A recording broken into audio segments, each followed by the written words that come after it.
మోసపోయేవాడు ఉంటే మోసం చేసేవాడు ఎప్పుడూ రెడీగా ఉంటాడు.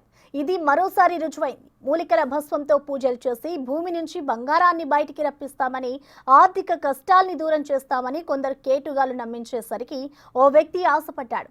వాళ్ళు అడిగినంత సమర్పించుకొని 10 లక్షల రూపాయలు పోగొట్టుకుని చివరికి ఇనుప ముక్కలు మిగిలడంతో లబోదిబోమంటున్నాడు.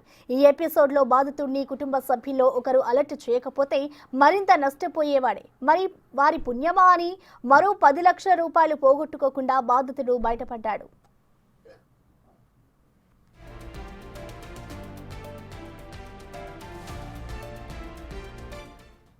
హైదరాబాద్కు చెందిన గోపాల్ సింగ్ అనే వ్యక్తి ఓ రోజు రోడ్డు మీద నడిచి వెళ్తుండగా స్వామీజీల వేషంలో ఉన్న కొందరు కేటుగాళ్లు అతన్ని ఆపారు. నీది చాలా బీద పరిస్థితి అని, ప్రస్తుతం చాలా ఆర్థిక కష్టాల్లో ఉన్నావని, నిజమే కదా అని అడిగారు.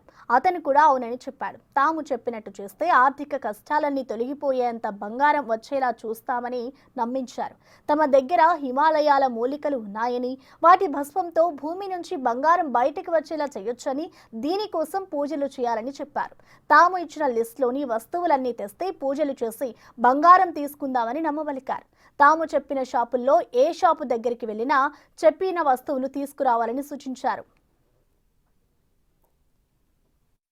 మీరు చాలా బాధలు ఉన్నారు, చాలా గరీబులు ఉన్నారని నమ్మించి మీ కర్ర కూర్చోమని కార్లు కూర్చోబెట్టి వాళ్ళు చెప్పి కొన్ని మాటలు నచ్చమాటలు చెప్పారు. ఇక్కడ మీ పేరు మీద మీ జాతకం మీద చూస్తే చాలా బలం బాగుంది, ఆ వనమూలికలు ఆ పొండని తీసుకొని కొన్ని పైసలు అవుతాయి, కొన్ని మేము పశుసారిగా తక్కువగా రిటర్న్స్ ఇస్తామని నమ్మించి అక్కడ మీరు ఇది మన నిజంపేట దగ్గర వనమూలికలు పొండలు గద్వాల ఆయుర్వేద షాప్లో దొరుకుతుందని నమ్మించి ఇక మాకు ఫోన్ నెంబర్ ఇచ్చిపోయారు. నమ్మించి ఫోన్ నెంబర్ ఇచ్చిపోతే మేము ఫోన్ చేస్తాము, ఆ షాప్ నెంబర్ మేము చెప్తాం, ఫోన్ నెంబర్ చెప్తాం. వాళ్ళతో కూడా అక్కడ పోయినాక మీరు డబ్బులు తయారు చేసుకొని మాట్లాడండి, మేము ఎన్ని గ్రాములు ఉండాలో ఎంత ఉండాలో మేము చెప్పగలుగుతాం అని అక్కడ పోయిన తర్వాత వాళ్ళు కనీసము నాగమణి బస్వాను అది రకరకాల వాళ్ళు చెప్పినట్టు వాళ్ళు రాసుకొని కనీసం వీళ్ళకు పశుసారి 70,000 అవుతుందని చెప్తే ఇక 70,000తో కొన్ని బంగారాలు దాంతో ఇక్కడ కొన్ని ఖాళీ ప్రదేశంలో అడవి ప్రాంత ప్రదేశంలో మేము ప్లేస్ పెట్టి మీ పాయింట్ పెట్టి ఆ మందులు కలిపి ఆ పాయింట్ పెడతాం. పాయింట్ పెట్టిన తర్వాత మళ్ళీ మేము ఏం కావాలనో చెప్తామని వెళ్ళిపోయారు వాళ్ళు.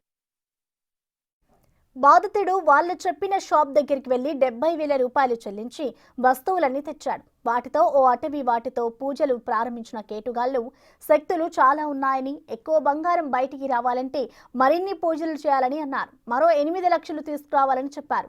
బాధితుడు గోపాల్ సింగ్ అంత ఇవ్వలేనని చెబితే 5 లక్షలని తెస్తే తాము 3 లక్షలు పెట్టుకుంటామని, వచ్చిన బంగారం పంచుకుందామని చెప్పారు. బాధితుడు 5 లక్షలు పెట్టి మళ్లీ సామాగ్రి అంతా తెచ్చాక వాటితో పూజలు చేస్తున్నట్లుగా నమ్మించారు. ఘటనా స్థలం నుంచి బాధితుడిని పంపేసిన కేటుగాళ్లు 10 నిమిషాల తర్వాత ఓ మాటతో బయటికి వచ్చారు.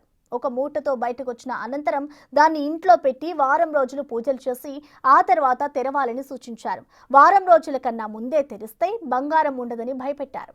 పూజలు చేసేందుకు ప్రత్యేకంగా కొందరు స్వామీజీలను రప్పించామని, వారికి ఇచ్చేందుకు డబ్బు ఇవ్వాలంటూ మరో 5 లక్షలు తీసుకుని వెళ్ళిపోయారు.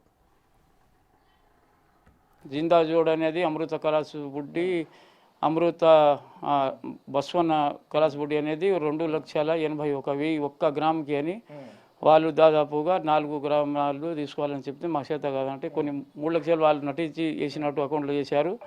మేము 5 లక్షల చిల్లర 5,03,000 ఇచ్చినాము. 5,03,000 అక్కడ ఇచ్చినాము. ముందు 70,000 తీసుకొని ఇక నలుగురు కలిసి ఇక ఆశపడి మేము ఇక దూరాశ చెట్టు అన్నట్టు ఆశపడి నలుగురం కలిసి నేనే చెప్పిన వాళ్ళకి చెప్పి అది కట్టి తీసుకొస్తాం రా ఇట్లా స్వామి గారు అట్లా చెప్తున్నారని అక్కడ మందులు తీసుకున్నాం. మళ్లీ ఫోన్ చేసి మరోసారి పూజలు చేసి ఇంకా ఎక్కువ బంగారాన్ని భూమి నుంచి బయటకు తీద్దామని, ఇంకో 10 లక్షలు సిద్ధం చేసుకోవాలని చెప్పారు. దాంతో బాధితుడు గోపాల్ సింగ్ కుటుంబ సభ్యుల్లో ఒకరు ఇదేదో తేడా వ్యవహారంలా ఉందని అనుమానించాడు. ముందు కేటుగాలు ఇచ్చిన మూటలో ఏముందో చూద్దామని దాన్ని విప్పి చూశారు. అందులో ఇనుప ముక్కలు కనిపించడంతో మోసపోయామని గ్రహించి పోలీసులకు ఫిర్యాదు చేశారు.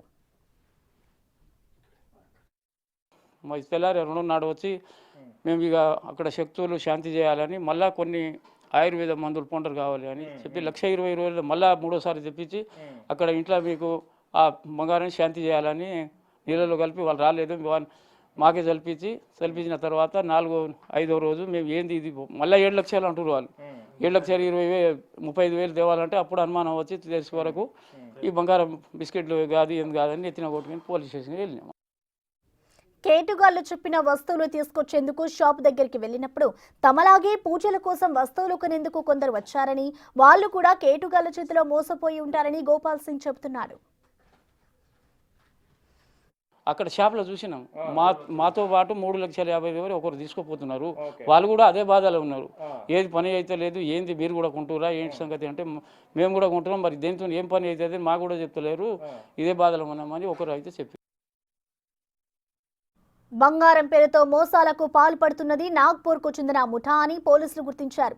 ఈ ముఠా హైదరాబాద్లో వివిధ ప్రాంతాల్లో పూజా స్టోర్స్ ఏర్పాటు చేసి తమను నమ్మిన వాళ్లను అక్కడికి పంపి సామాగ్రి పేరుతో లక్షల్లో వసూలు చేస్తున్నట్లుగా తేల్చారు.